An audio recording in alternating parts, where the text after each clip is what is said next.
Welcome to the Powered by Age-Friendly City Zoomcast reality-style podcast. We are movers and shakers, shaking up the old notion of silent, helpless, invisible seniors. This is a new series of podcasts funded by the City of Vancouver and the 411 Senior Center Society. As pbaafc ambassadors, we raise awareness, share our original stories and poems, inform, advocate, and involve seniors in discussing important social issues. In short, these podcasts will help us, you, in creating an age-friendly city for Vancouver today, tomorrow the world. You can hear us everywhere podcasts are heard. Hello and welcome to Powered by Age. This is a senior-led podcast in its 51st episode. In Powered by Age, we talk about things that would make Vancouver and other cities be more of an age-friendly city. Today is April Fool's Day, but no fooling. We are talking about seniors want affordable, healthy, sustainable housing, and we have two special speakers that are going to give us their information on ways that they are helping to make that happen. It is also the first day of National Poetry Month, and one of our resident poets, Neall Ryon, is going to share a poem with us. But right at the start, one of the things we do is just have people that are online at the beginning introduce themselves and give their 15 to 30 seconds of fame intro. So I will start with Neall. Yes, happy 1st of April. I wrote a book of poetry and short stories, and it's called From the Other Side. And the very first poem in there, which I will read after the introductions, is called The Poet. So that's my claim to fame, is a book called From the Other Side, if I can get it. Yeah, there it is. There it is. Okay, Jesse? Hi, I'm Jesse Wensloff. I'm the Public Affairs Coordinator at CJSF 90.1 FM, a campus community radio station in Burnaby at Simon Fraser University. And I am also a producer and general helper for the Powered by Age podcast. Penny? I'm Penny Goldsmith, and my particular area of interest and passion is around the digital divide and specifically how it's been affecting seniors, especially around the pandemic and the kind of the things that have come up over that time period. We have a wonderful, sweet soul whose number is 411333. Introduce yourself to everyone. Okay, I'm Aideen. No claim to fame. We moved to Vancouver just 3 years ago. And I don't know very much about housing. It's not like a personal problem for me. I'm very interested in learning, and that's what I hope for today. I'd like to know more about just what I hear on the news, more than just what I hear on the news. Okay. Okay. Emily? Hi. So my name is Emily. I really very inspired by our host, Charlotte. She had been doing this for how many episodes now? 31 or 51? Today is our 51st. Right, for 51 first, yeah. So now today, I think the subject a little bit interesting. So I was coming to listen to it. So I'm looking forward to it. Okay. All right. Oh, about poetry. Myself, I have Master of Art in English Literature, but my thesis focused on 19th century Romanticism. So romantic, William Wordsworth, semi-courage, the period time, the poetry. But I write only very short poems. Few, not like Charlotte. Very talented. Yeah. Okay. Thank you. Emily has written a book, and as we're talking about health, she practices and teaches natural, holistic health. Okay, Chris? Hi, Chris. I'm Chris. I meant to say hi, Penny. Nice to see you. I'm Chris, and I live in East Van, and I belong to Quirky, the Queer Imaging and Writing Collective for Elders, and I continue working on writing. And there could be some disturbance because I'm currently in rehab at Holy Family Hospital, so it's not always exactly quiet in this space. So I mute myself whenever I'm not talking. So just to be aware of when I unmute, there could be some noise. That's it for today so Thank far. And I didn't introduce myself. I'm Charlotte Sister C. Farrell. I'm a writer, poet, and I have enjoyed with this wonderful group of people co-collaborating, co-hosting these different topics. And if you hear sounds, there are people working on top of my house. So it is appropriate that today we're talking about housing. And as I said, no fooling, seniors are interested in affordable, healthy, sustainable housing. And our speakers today, Sarah Radia is a person who's done a lot of work and is practicing in the area of sustainability. She's worked with the city's Hey Neighbor program, and she is, her company is Lighthouse, a project that does health and wellness teaching and helps people, builders, to become more sustainable in the ways that they're thinking and the ways that they are interacting with the public. And she'll be telling you more and introducing herself further, but that's my Instaburb. We also have as a speaker Anastasia Koutalianos. She is a writer, an editor, and a consultant. She has been involved in housing. She's worked with BC Housing. She's worked on the Tiny House Project, something that has been floated about as a possibility for seniors. So we will have the two of them begin right after we launch our start with the poem, The Poet by Neall. Yes, this is the first poem, I think, that I put it in the book because this is really, there's short stories in my book, but this is really about poetry. The Poet. The poet responds to a voice that reaches down to us from the other side. It emerges down through the noise and clatter of the mind and speaks to the poet. When the voice gets shared, we call that poetry, and them that give utterance to the gift, we call them poets. The voice that speaks through the poet transforms a simple wordsmith into a profound speaker of wisdom, one who puts pen to paper so that all may hear the insight and the wisdom that springs forth from the offerings of the voice. Words waft and weave in the air, emanating from the poet, expressed with the intent to share a recognition of our common humanity. The poet expounds the truth of our common problem of being half animal, full of wants and needs, as well as half spiritual, full of prayers and chants. In the beginning of time, the voice spoke the poem around the fire and then retold the story painted onto the walls of caves. That voice tells and retells of the epic journey of humanity, repeated from eons upon eons of past. The voice utters words speaking from the deepest part of our memory, beyond conscious thinking, but recognized by our collective memory.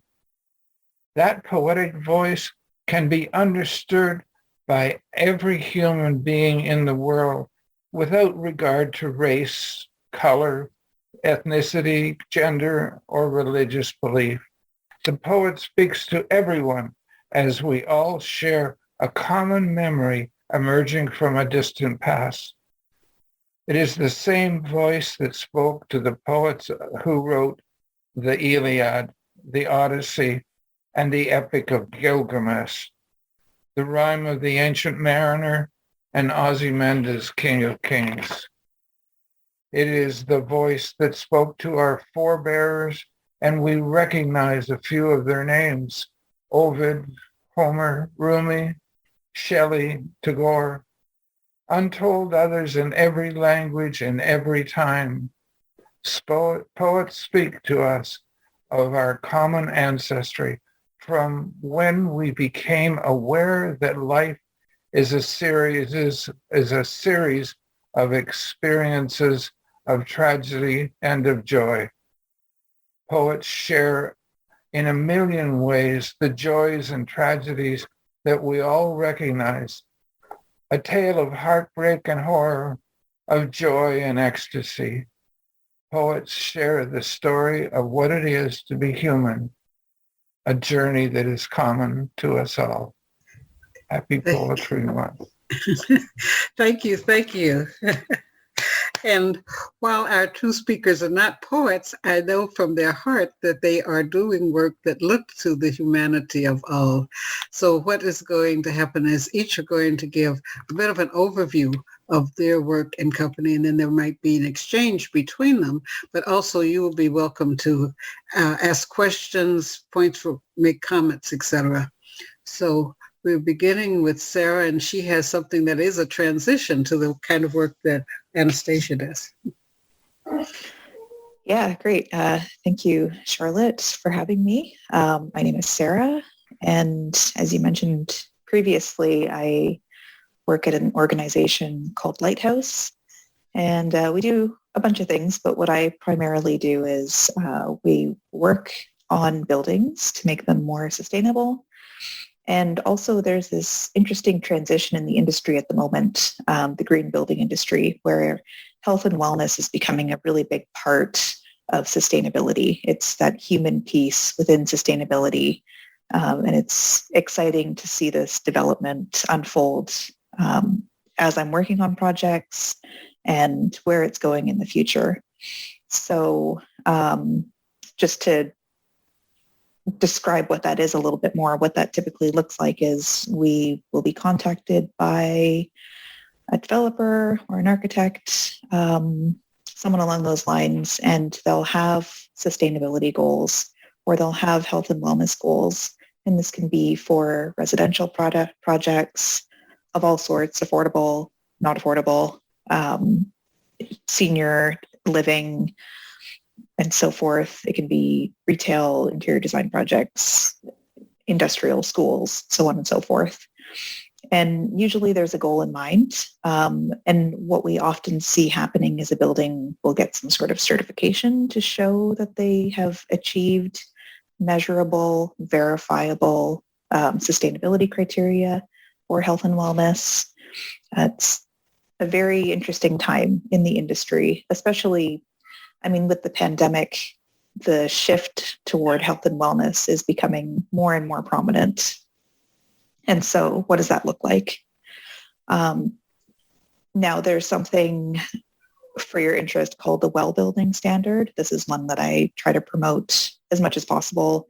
It's kind of the health and wellness standard for buildings. It came out in about 2015, I want to say. And globally, it's being recognized as best in class for health and wellness standards. It started in the office place, but now you can use it for residential projects and so forth. There's another one called Fitwell, it's similar, but in some ways it's not as intense as well. It's interesting. It just actually came out with a senior housing guideline.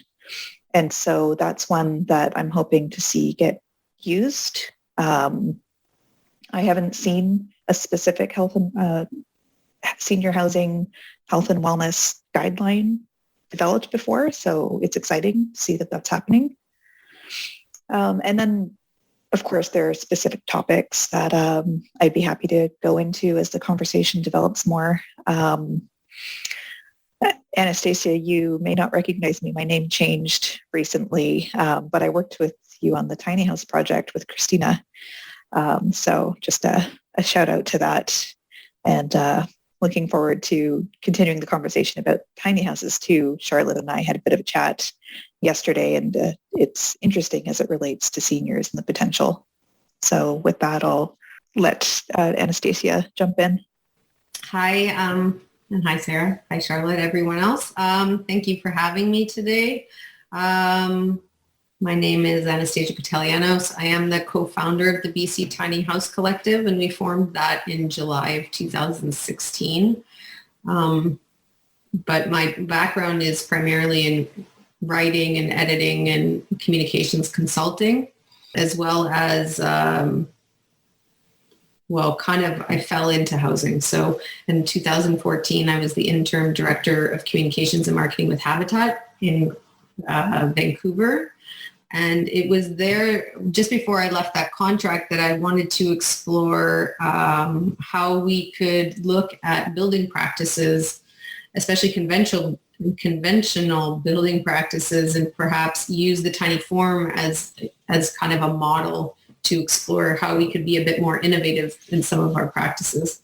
And it didn't fly with the organization. So when I left, I took the idea with me and I created a think tank, a design tank, whereby I brought in architects and designers and planners from all over the greater Vancouver area. We really wanted to explore what we could do with this form and whether it had any place in Metro Vancouver or BC more widely. And, as much as there was interest when I was meeting with municipalities, I kept kind of falling on the fact that not in my backyard was pretty predominant when it came to the form. And so while the media has really played it up to be this housing alternative that you can customize and it's great for perhaps millennials that are kind of wanting to get off grid, it really had no place in any of our municipalities. And so it was from there that I met Samantha Gambling, who had a tiny house, and we started collaborating and formed the BC Tiny House Collective and started advocating to legalize and legitimize this form beyond kind of seeing it through the lens of I'm 20 years old and I kind of want to live a little bit rogue and do it my way. And so we started doing a lot of research and we kind of, our focus was threefold: communications or engagement, really looking at events and how we could connect with the community. We were looking at advocacy. So really getting out there in terms of political circles and letting the powers that be know that we were kind of working to try to get some more showtime, I guess, on the form itself. And lastly, research. And so what we did was we really connected with planners and engineering departments and what have you, all the players that be, to kind of see where this place could land. But through our research, we found that there was a survey done in the US, and the main user of the tiny house was actually women 50, single women who were 50 and older. So it's a bit of a fallacy to think that it's just for 20-year-olds. It's actually for people who have disposable income, who had very high education, who were really products of a changing society where we were seeing more people who were single, perhaps divorced, or really wanting to live their life their way, so to speak. And so we did a lot of great things through the collective, but of course you always kind of hit a ceiling, and that's when we partnered with Lighthouse and drafted up a report with BC Housing, which was released last month, so March of 2021. There was a bit of a delay, of course, because of COVID, but it really outlines the opportunities and challenges around these forms and looks at how they can be used in kind of community settings. And they have been, especially in the States, used for veterans, seniors, people who have perhaps addiction issues, homeless populations. I would stress, though, the best use of it is as a laneway alternative. So really looking at these units as being temporary units that can be pulled into someone's backyard. You could create a permeable gravel kind of base in which you would hook it up, not unlike you would an RV, and you would reduce the cost of creating a unit in the back of someone's backyard by $200,000 easy. And so like it definitely has its place in terms of affordability and in terms of housing of not just seniors, but anyone who really wants to live perhaps more simply and these units can be designed with universal design in place. So that's considering, what if you have a wheelchair? What if you, rather than having, a unit, say, that would have a loft or what have you. But as of today, it is illegal to have a tiny house based on the construction practices that are involved, being the railings, the egresses, so that's emergency exits, having a loft and a ladder and what have you. And if it's built on a flat deck or a trailer, it's just not up to standards when it comes to the BC Building Code, to the Vancouver Building Bylaw, or the National Building Code. So we find a lot of people that are building these wonderful little houses and got nowhere to put them, unless you own the land. So this is the interesting thing with tiny houses. It's the first housing form that divorces it from land. So you can own it, but you don't have anywhere to put it. Yeah, it seems like such a great opportunity often. And I guess maybe I'm thinking about this more in my life. I have a baby on the way, and I grew up with, a lot of multi-generational connection. I have a very big family, and having my grandparents right there, even living in our house for a number of years, aunts and uncles, and this whole community was so vital to my growing up and that access to the wisdom that came with it. Tiny house seems like a great opportunity to help foster that community and keep that multi-generational connection. I'm personally thinking about this more these days, but there are examples of this in senior developments that I've seen, at least. It's not always the case, but also even just within health and wellness, this desire for community is so vital for really all of us, but in the senior perspective. I'm sorry. I was going to say, the report was released last month. Is there any opportunity for public discussion or input around it? BC Housing has discussed that they're potentially going to be doing a webinar in the summer to speak about the findings more publicly, at which point anyone from the public can sign up for it. But if you do want to go to the website, bchousing.org, and if you go to their publications section, you should be able to find it. I believe it's called Tiny Homes, an Alternative to Conventional Housing. And in it, it has case studies that are from the U.S. as well as Canada, and it includes also some research that was done by Samantha Gambling and Sherry Livability that were looking at, health, livability, size, and whether that is a factor at all. Because there's a lot of discrimination around the sizing of homes. If we look at the historical data, what was made sense, in the 1950s, where maybe you had 500 square feet, and now all of a sudden we have McMansions, all over the town. It just doesn't. Our priorities have definitely shifted. I think we're in a period still of affluence, and so I think a house is perhaps very much a symbol of status. And there's a bit of a fight, I think, from people thinking that there is a correlation to tiny houses and RVs. And there's very much a stigma that we still have to this day about trailer parks. Mm-hmm. And it's quite interesting because what Sarah was speaking of, how we're all kind of hungry for connection, especially since COVID and all that jazz, is that trailer parks actually have connection and community built into their design. Oftentimes you have, because they're so closely knit, or perhaps you have a shared amenity space, and yet we scoff at it a little bit as if it's beneath. And yet now we have people who could perhaps afford to build their own unit, and they want the same thing, but it's somehow elevated. How does BC Housing fit into this in terms of cost? Because they're not sort of on BC Housing sort of level of what seniors can afford, for example. Well, the BC Housing originally wanted to do this research to explore the use of tiny houses for emergency housing due to natural disaster. So whether these units could be brought in, say there is, like, for instance, the municipality doesn't come to mind, but if there's a flash flood or what have you.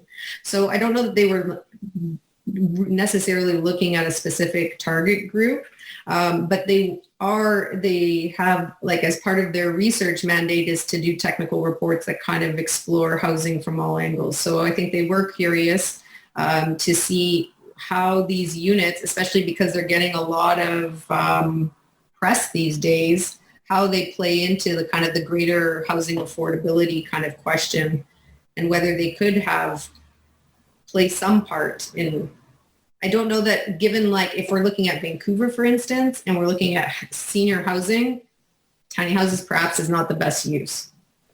Because you need, I think what perhaps is one of the better uses, and they are small in size and basically the same, they should be considered tiny too, is the modular units that are stackable. Because then you can use, like, the best, you leverage land and all the economics and the building practices and what have you, and they can be movable and what have you. But yeah, hopefully that speaks to what you asked and a little bit extra. Thank you. Whose decision was it to make it that there's no codes, that it's not possible if a group of people wanted to buy them and place them somewhere? I don't know that it's like that people intended to kind of, how do you say, not adhere to codes. I don't think that was it. It's just the form itself, and based on, and perhaps Sarah can speak more to this, and based on the codes, they just don't comply because cities are risk averse, and they of course want, everything engineering, building, structural to adhere to the code.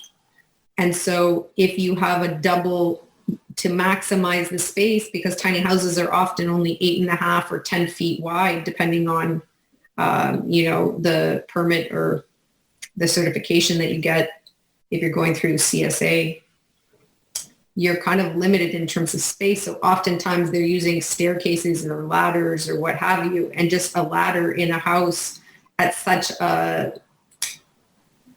an angle doesn't comply with what the code says itself. So it's really kind of, cart before the horse a little bit, where you have to then explore, how can this unit fit within the code, or does the code need to be amended so that it can meet the standards of this unit?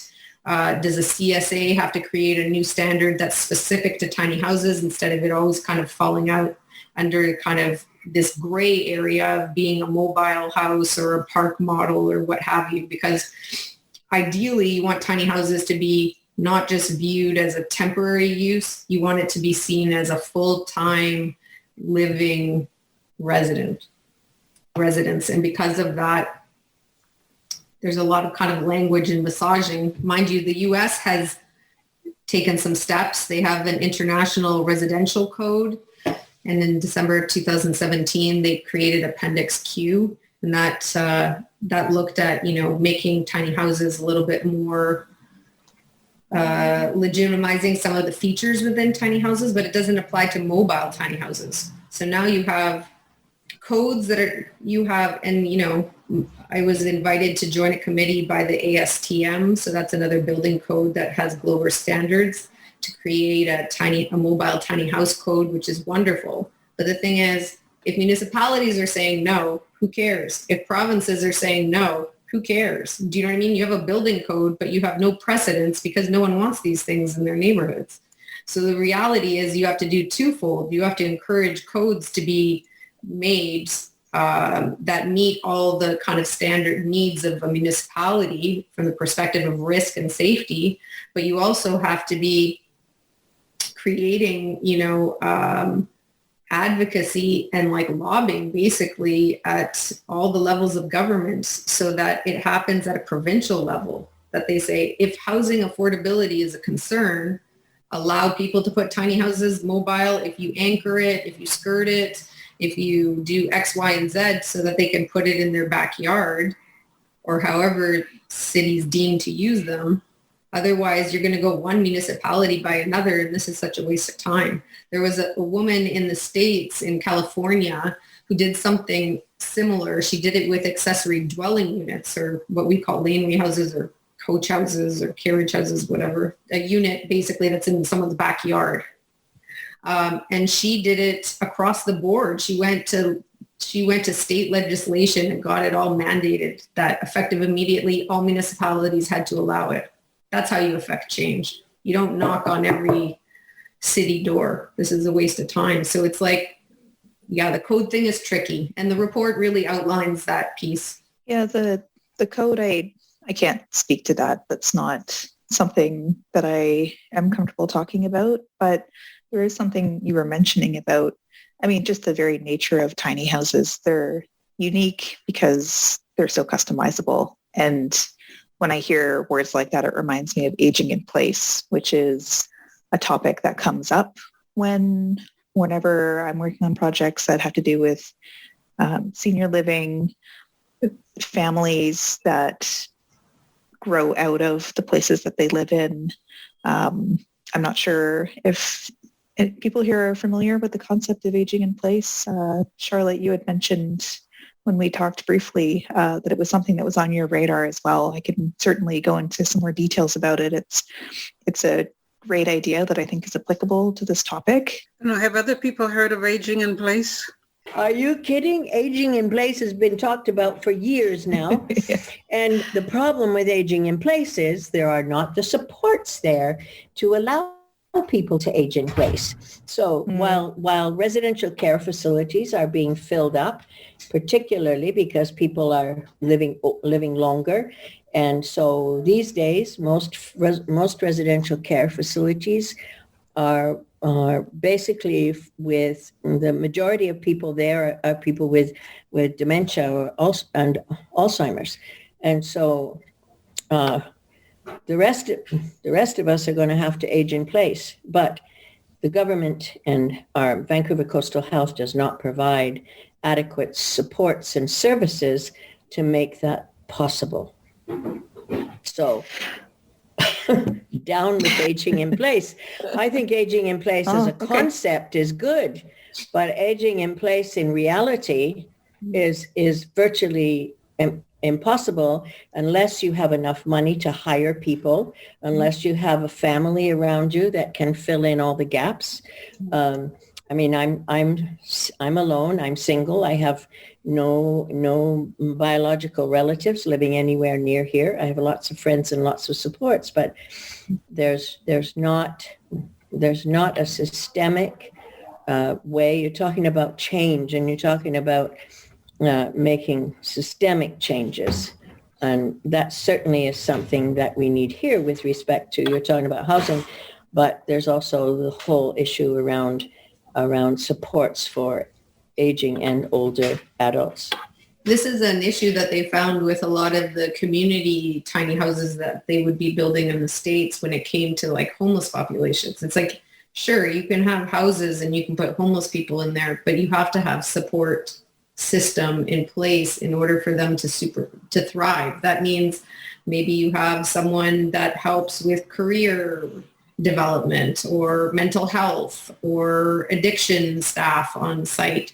You can't just, it's so much more complex than just simply creating, houses for seniors. It's about what are the needs of that population and whether that form can even address, or whether it's like best used, in that particular case. So there's like so many things to consider.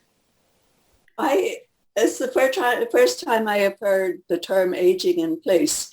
I presume it means receiving assistance to be able to live in your own home as opposed to going into a residence. Is that the idea?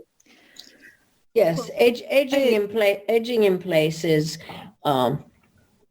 an approach that's being used in terms of older adults that most older adults would like to age and stay in their own homes, in their own places, assuming that they have one.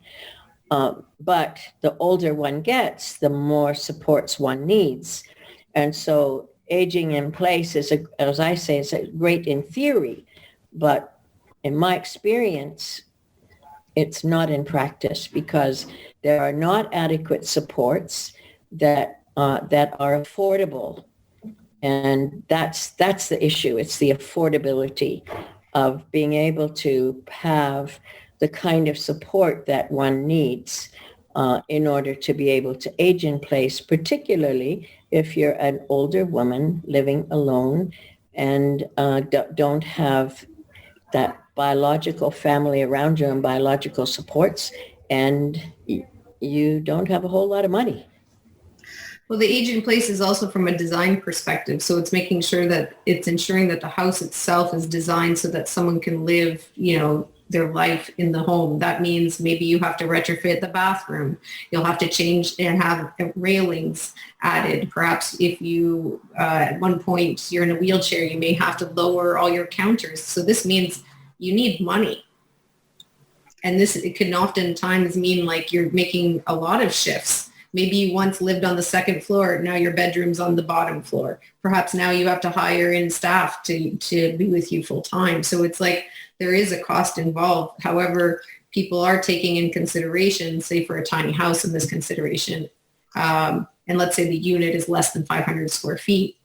So you don't have a lot of like floor room, but it's like perhaps you have a ramp going up to the unit. Do you know what I mean? Like everything is on the main floor. You don't have anything that's hard to reach. So that means that from the onset, you have to have a designer, an architect that's well versed in terms of your needs and incorporating all those from the beginning. And of course, that comes with a price tag.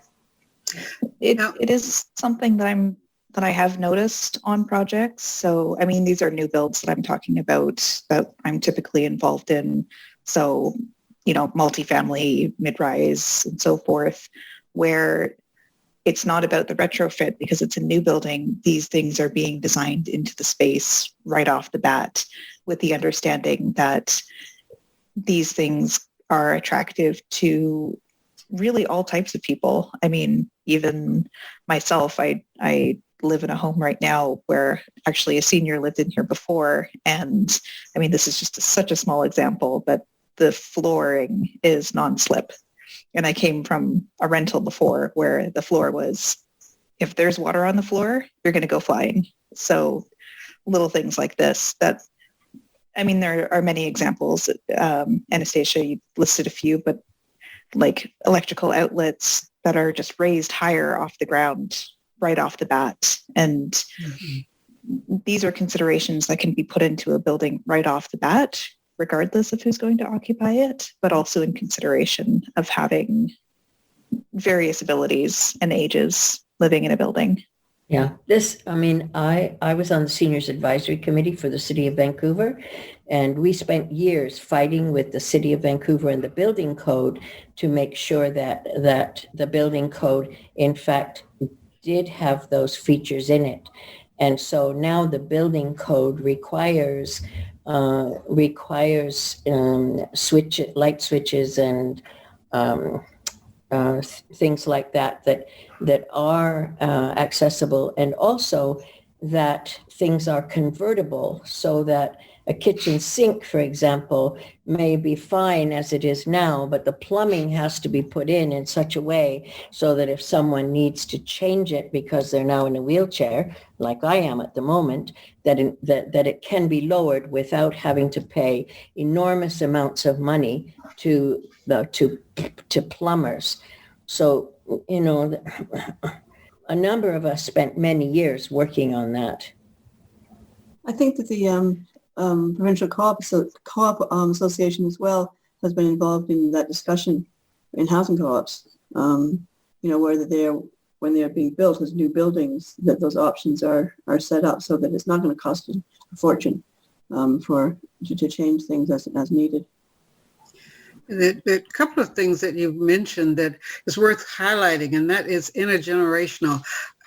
Our show tomorrow is going to be heard also through CJSF, which is a college radio station.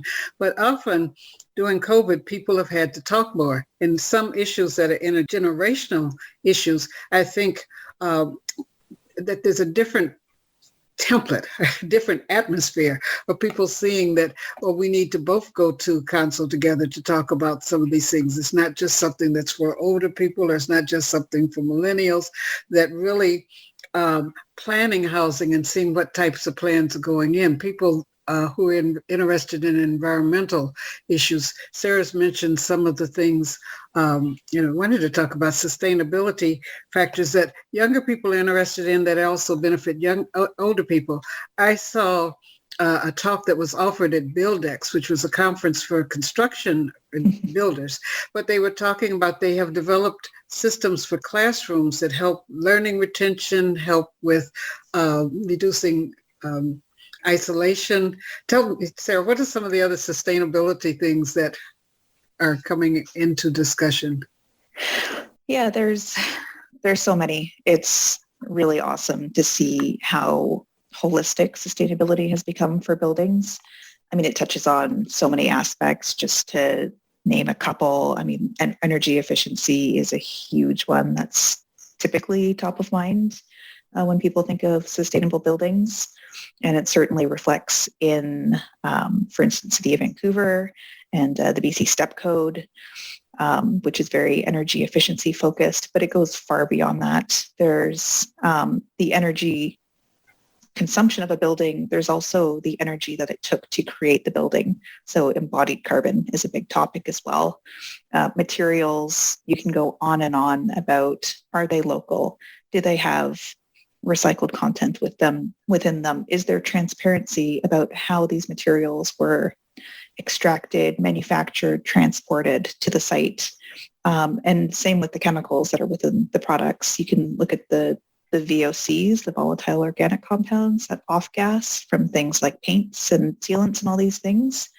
But you can also go to a deeper level of other harmful chemicals that are hiding within them. There's water efficiency, indoor and out, so your landscaping and your toilets. You can look at the air quality. So these are just some of the many topics that you can get really specific on these things. Although you were asking specifically about schools, I actually spoke at Buildex in 2020. I co-presented about schools and places of learning and ways that we can enhance learning through design. Something that I like to promote, it's called biophilic design. And I'm not sure if anyone here has heard of it, but it's this idea that as humans, we have an inherent love of nature, and we spend a lot of time indoors, which has taken us away from nature. So how do we bring it back in? And why would we want to do that? Actually, it turns out that bringing nature into spaces is important for restorative experiences. It's important for concentration. It's important for creativity and inspiration, and even just that connection to where we came from and that acknowledgement that we evolved with nature and we have these unique relationships and these things that we prefer. And how does that translate into design? So schools and places of learning are an excellent place to incorporate biophilic principles. But any building, any residential building, offices, institutional buildings, they all benefit from adding this layer of bringing nature back in. There's air quality, of course, makes a big difference. Oh, go ahead. Sorry, what are some of the ways that nature can be brought in? I'm just kind of curious. Yeah, there's there's a lot of examples. There's one document. There's two kind of major frameworks on biophilic design. There's one that you can learn about through the Living Building Challenge, and they list out, I want to say, 90 or so different ways that you can incorporate nature into design. There's also something called the 14 patterns of biophilic design, where it narrows it down a bit more. So some obvious examples would be plants. Easy to do. Just because it's easy doesn't mean it's not impactful. People get a lot of joy from looking at plants. Daylighting is an example, natural ventilation, our ability even just to see the day changing, the weather coming in. There's something about being able to open a window, which you often can't do in offices, and you can smell the rain before you see it. We have this unique multisensory interaction with nature. There's natural materials, of course, so having woods and stone, reusing materials, things that have aged, where you look at it and it's not just a freshly cut down piece of wood. You can see the age and the patina on it. Flowing water throughout a building, whether it's just a water feature, or if you want to get a little bit more fancy and recycle the water that lands on your site and through your building, and having this wonderful gray water system of reusing water, introducing curves into spaces, which is a little bit more challenging since construction tends to be very linear. It's just more cost effective, but humans are very drawn to curves. Lots of really wonderful examples, but hopefully that painted a bit of a picture. And seeing those things, it's not a hard sell. It's funny. I just moved into a affordable seniors housing apartment just last month, and it's I've have light for the first time in my life. I've actually got 10-foot ceilings, and it's a very small apartment, but 10-foot ceilings. But I said to the manager, I said, well, so who's going to change the light bulbs? And he hadn't really thought about that yet. That wasn't in their plan. There's no possible way I could change the light bulbs in here, in a million years, right? So I mean, there's things like that still need some work, I think, when it comes to. Yeah, one of our points is, as we speak up about things and people listen up, how can you act up? And I think intergenerationally, instead of seeing some things, if it's observed, these are good for schools, all those things that were mentioned for biophilic design for schools is also good for biophilic designs for family homes or senior homes. But getting people to even know this is happening, how can we get more people intergenerationally involved in the knowledge and the discussions, so that it's not just people saying this for seniors or this for school children, but saying really we're one humanity, and what benefits one will benefit the other. So it makes a stronger push potentially when going to city council or provincial meetings where there might need to be code changes or whatever to actually get it implemented into what's being remodeled or what's being built. It's great to even just get the word out there because it's an intuitive idea. Like I describe the need to be around nature, the restorative qualities of nature. We all know this. We've all known this since we were children, that being outside, being in parks, views, sunsets, we all know this deep inside, that it's true. And so it's easy to recognize and having a word behind it helps. Biophilic design, bringing nature into spaces. Think about your perhaps your favorite room in your house, and what are some of the qualities of it? Is it the lighting, and it has natural lighting? Is it just the way that the breeze comes in? Is it the colors that have this natural tone to it? It's something that speaks to a lot of people. It's an interesting question because I don't know really how you engage people intergenerationally about housing. Did I know a lot about housing when I was young? I don't think so. Did I have an understanding of how much it costs to run and operate a home? No. Mm. So perhaps we have to have more conversations with our children about kind of what it takes to actually maintain a house. What's involved, how is it structurally made? it'd be interesting for kids to even go on tours, when that's possible again, so that they can be more engaged with like the built form and like what the opportunities are, because that to me is amazing, all those natural pieces that Sarah mentioned, because it's so important that a house be a home. Do you know what I mean? Like we all kind of have our different take on how that could be. But I do think it's really up to each individual. If you're passionate about this topic, that you make yourself get heard. It's your responsibility. So whether you join, like one of the participants mentioned before, that she was on like a seniors committee, I think that's really important, or like collecting all of your viewpoints and sharing it with the housing manager, or taking it to city council, or really, I think that if we're housing seniors and we're not talking to seniors, I don't want to have the conversation. Do you know what I mean? Because I'm not a senior. I don't know what it's like. My parents are in their 70s, and I'm seeing that soon the house is going to change. That's a different story, but am I living that experience? No, I'm a child of that experience. And so I think that we really have to be engaging with the people that are feeling these changes. And I am like impressed, to be honest, that in the last 5-10 years that we are even talking about sustainability in the way that we build. Whereas before it was just like quick fix.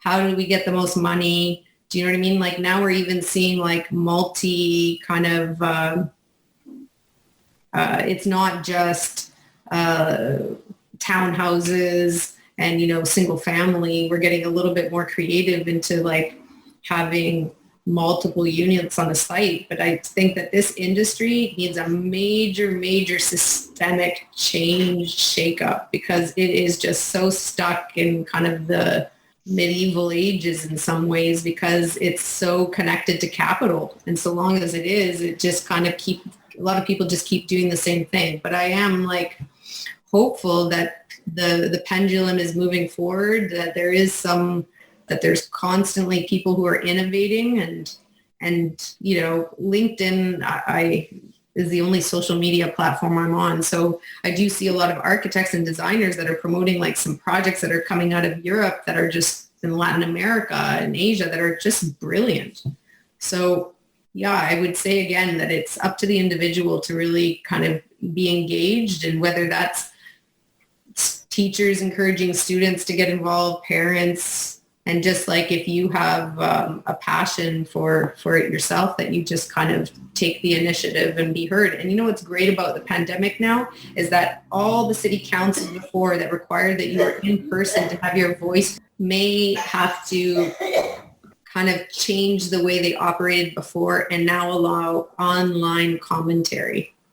Meaning you will have younger people able, who maybe before were working 9 to 5, to be involved in that discussion and that dialogue. Whereas before, if they were taking their kids to hockey practice, they weren't going to go to the city council meeting at 3 p.m. Another thing, people are it makes me think of the song Blessing in the Storm. But children are home and they're seeing some of the things that have to be done within the home. They hear people talking about the bills or complaining about the heat, that they know way more about the operation of a house than they knew when they were just going to school and being picked up and, coming home and getting on the computer.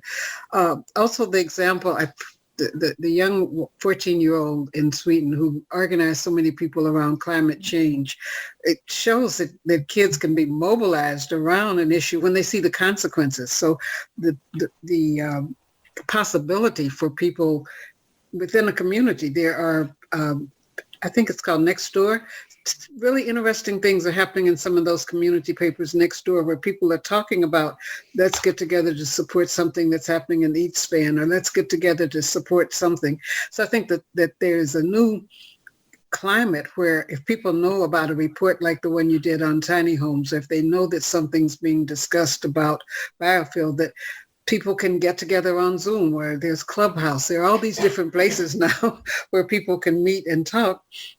And then those of us, say, baby boomers, we can, like people that have been on the sidelines, taking a time out in the basketball game, we have to lace up our tennis shoes and get back out there with the advocacy and fighting skills we have to bring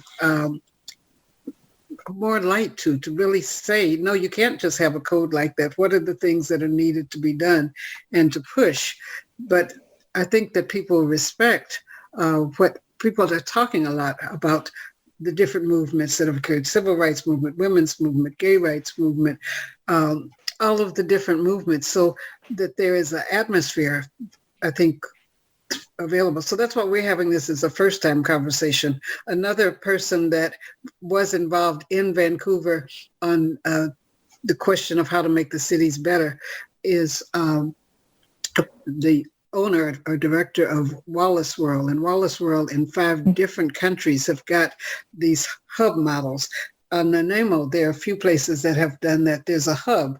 People live in the building, but instead of everybody having a printer, there's a printing place. People live in a building and there's a place so that everybody doesn't have to have all this equipment in their rooms that, use so much electricity. So it's there. I think it's just listening and having a raised consciousness that we will, when he's back from Sweden, he's going to come on and talk. But I think that just among ourselves, among the people that are interested, we could continue on and be in touch with Sarah, be in touch with Anastasia, and see where are there places that we could lend our comments or lend our presence. And I think just participating in conversations, because so much of our previous life, people were kind of more attached to their individual devices, but now we've had to be, in communal discussions about many things. So as I said, this is just our first discussion around housing. We have some ideas that have been planted as each of us think of examples of ways that they might have been sharing in the past, or when things are happening to your own building, some of the things that we've looked at within this building. What can we do as 3 people here to, if there's the rent will go up if we all use our electricity here all the time. So are there ways we can bring it down so that the owner of this house doesn't have to raise our rent? So I thank you very much for participating. The story will continue, and definitely I hope that it has been a meaningful use of your time. Thank you. Thanks, Charlotte. So thank you, Anastasia and Sarah, for taking time out, and for each of you for participating. And we have some, used to call them rabble rousers. Now we will just say we have some very effective people with continuing to make noise. So they might be in touch with you and just looking at, what can we do? Because we all have got a force and energy. And the radio station as well will be asking people that question, what can you do? And so if there are places that you think of email to send, reports to look at, these were things that we can share with other people so that we can work together to make a shift in housing and other things happening for us in the second most unaffordable city in the world.